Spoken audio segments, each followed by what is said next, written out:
ఇవాళ బీజేపీ కిషన్ రెడ్డి గారు నేను డిమాండ్ చేస్తా ఉన్నా, మీరు నిజంగా తెలంగాణ భూమిపుత్రుడైతే ఖచ్చితంగా మన గోదావరి వ్యాలీలో ఉన్న అన్ని కోల్ బ్లాక్స్ కూడా మన తెలంగాణకే వచ్చేటట్టుగా, మీరే కేంద్రంలో బొగ్గు శాఖ మంత్రిగా ఉన్నారు కాబట్టి మన తెలంగాణకే వచ్చేటట్టుగా మీరు ప్రయత్నం చేయాలని చెప్పి నేను కిషన్ రెడ్డి గారిని డిమాండ్ చేస్తా ఉన్నా. ఆనాడు మన నిజాం రాజు రాసిచ్చిండు, దాన్ని మధ్యలో కాంగ్రెస్ వాళ్ళు అవినీతితో పొడగొట్టిండ్రు, దాన్ని బీజేపీ వాళ్ళు వచ్చి స్టాంప్ వేసిండ్రు. ఇవాళ మన బొగ్గు బ్లాకులు మనకు కావాలని చెప్పి నేను డిమాండ్ చేస్తున్నాను. ఈ మాట నేను ఇవాళ చెప్తలేను. 2014లో పార్లమెంటులో బొగ్గు బిల్లుకు అమెండ్మెంట్ తీసుకొచ్చి ఈ 250 కోల్ బ్లాకులు జాతీయం చేస్తున్నామన్నప్పుడే నేను చెప్పిన, మా దగ్గర ఉన్నటువంటి బొగ్గు బ్లాకులు మా సింగరేణికే ఇవ్వండి అని కూడా ఆనాడే 2014లో చెప్పిన. ఇలా 2026లో కూడా అదే మాట్లాడుతున్నా. నేను చచ్చిపోయిన దాకా కూడా ఈ నేల తల్లి బొగ్గు మన బిడ్డలకే రావాలనే మాట నేను మాట్లాడతా. కాబట్టి కిషన్ రెడ్డి గారు తప్పకుండా మంత్రిగా ఉన్నారు కాబట్టి ఆ ప్రయత్నం చేయాలని ఒక డిమాండ్ చేస్తున్నాం. రెండోది, మన కార్మికులకు సంబంధించి ఐటీ ఎగ్జామ్షన్ ఇవ్వాలని అనేక మార్లు నేను పార్లమెంట్లో కూడా అడిగిన, అది మీరు ఇవ్వలేదు. కానీ ఇప్పుడు ఐటీ పర్క్స్ మీద కూడా ఐటీ వేయడంతో సగం జీతం పోతున్న పరిస్థితి వస్తున్నది. మిమ్మల్ని నేను డిమాండ్ చేస్తున్నా, ఖచ్చితంగా పర్క్స్ మీద ఐటీ మీరు తీసేయాలి. వారి స్టేట్మెంట్ చూసినా నేను కిషన్ రెడ్డి గారిది. ఏమంటాడంటే, మేము అధికారంలోకి వస్తే, ఆయనైతే రాష్ట్రంలో వచ్చేది లేదు బీజేపీ, అధికారంలోకి వస్తే అంటాడు. ఇక్కడ యూనియన్ కూడా అలా గెలవలేదు, అటువంటి పరిస్థితి లేదు. అధికారంలోకి వస్తే పర్క్స్ మీద తీసేస్తాడట ఐటీ, అధికారంలోకి రాకపోతే తీయడన్నట్టు. అంటే భారతీయ జనతా పార్టీ యొక్క నైజం ఏందన్నది ఒక్కసారి తెలంగాణ బిడ్డలందరూ కూడా అర్థం చేసుకోవాలి. కానీ అటువంటి భారతీయ జనతా పార్టీ మెడల్ వంచాలంటే అది కేవలం హెచ్ఎంఎస్ తోని, టీఆర్ఎస్ తోనే సాధ్యమవుతుందని కూడా మేము ఈ సందర్భంగా తెలియజేస్తూ మేము కార్మికులకు మాట ఇస్తా ఉన్నాం. ఐటీ పర్క్స్ మీద వచ్చే ఐటీని రద్దు చేయడానికి శాయశక్తుల మేము ప్రయత్నం చేయడం జరుగుతుంది.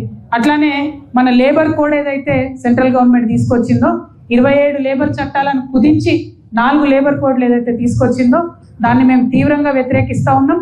మరి ఇక్కడ అమలు చేస్తాలో మన ఒక కంప్లీట్గా ఒక కార్పొరేషన్ ఉంటుంది. గుజరాత్ నేల మీద పుట్టినటువంటి ఉన్నటువంటి ఆ భూమాత మనకి ఇచ్చినటువంటి అన్ని రకాల ఖనిజాలను కూడా గుజరాత్ మినరల్ డెవలప్మెంట్ కార్పొరేషన్ అని ఒక కార్పొరేషన్ పెట్టి దాని నుండి మాత్రమే వేరే వాళ్ళకి ఇస్తారు. మరి మన తెలంగాణలో కూడా కాంగ్రెస్ ప్రభుత్వాన్ని నేను డిమాండ్ చేస్తా ఉన్నా, మీరు అట్లాంటి ఒక కార్పొరేషన్ పెట్టండి. ఎందుకంటే మన బొగ్గు మీద ఇంకెవరో పెత్తనం ఉంటుంది, మన బొగ్గు మీద కేంద్ర ప్రభుత్వం యొక్క ఆధిపత్యం ఉంటుంది. మీరు దాన్ని తొలగించే విధంగా ప్రయత్నం చేయాలి. రేపటి నాడు మీ అందరి దయ వల్ల తెలంగాణ రక్షణ సేన అధికారంలోకి వస్తే ఖచ్చితంగా ఒకటి కంప్లీట్గా తెలంగాణలో ఉన్న మైన్స్ అండ్ మినరల్స్ అన్నీ కలిపి ఒక కార్పొరేషన్ పెడతాం. కేవలం తెలంగాణ బిడ్డలకు మాత్రమే హక్కు ఉండే విధంగా ప్రయత్నం చేస్తాం.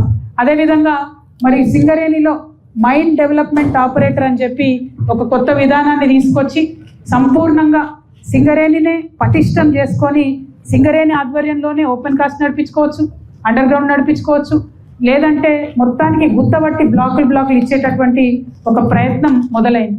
తెలంగాణ రక్షణ సేన కానీ హెచ్ఎంఎస్ కానీ సంపూర్ణంగా అసలు ఎండిఓ సిస్టమ్ ఉండకూడదు అని చెప్పి మేము కోరుతా ఉన్నాం.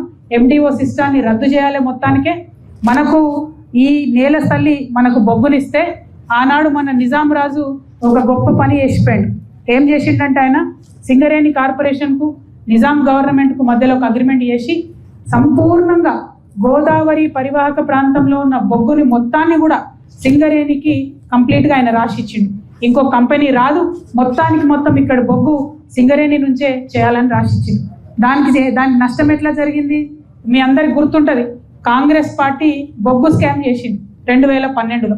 ఆ బొగ్గు స్కామ్ చేసినటువంటి సందర్భంలో మన సింగరేణిలో ఉన్నటువంటి 1-2 బ్లాక్ల మీద కూడా ఆనాటి కాంగ్రెస్ పార్టీ ఆ బొగ్గు బ్లాక్లను విక్రయించేటటువంటి ప్రయత్నం చేసింది. ఆ తర్వాత 2 ఏళ్లకే బీజేపీ అధికారంలోకి వచ్చింది. బొగ్గు స్కామ్ బయటకు తీసి దేశంలో ఉన్నటువంటి 250 బొగ్గు గన్లన్నింటినీ కూడా మేము జాతీయం చేస్తున్నామని చెప్పేటటువంటి క్రమంలో కాంగ్రెస్ అవినీతితోని అవకాశం అందిపుచ్చుకొని మన తెలంగాణలో ఉన్నటువంటి బొగ్గు బ్లాక్లను కూడా కంప్లీట్గా బీజేపీ ఇలా నేషనలైజ్ చేసింది.